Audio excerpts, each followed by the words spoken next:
మెదక్ పట్నంలోని అయ్యప్ప స్వామి దేవాలయం భక్తుల కోలాహలంతో ఆధ్యాత్మిక శోభను సంతరించుకుంది.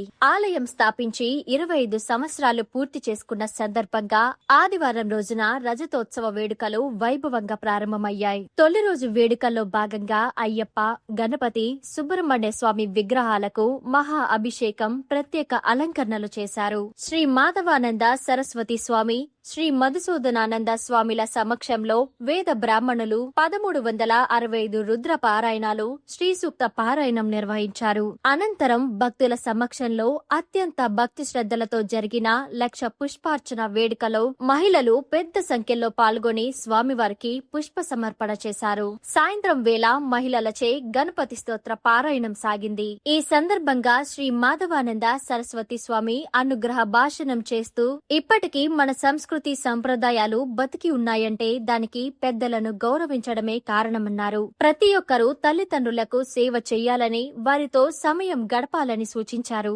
వర్షాలు సమృద్ధిగా కురిసి ప్రపంచం శాంతియుతంగా ఉండాలని ఆకాంక్షించారు. ఈ కార్యక్రమంలో పలువురు ప్రజాప్రతినిధులు, ఆలయ నిర్వాహకులు, వేద పండితులు మరియు భక్తులు పెద్ద సంఖ్యలో పాల్గొన్నారు.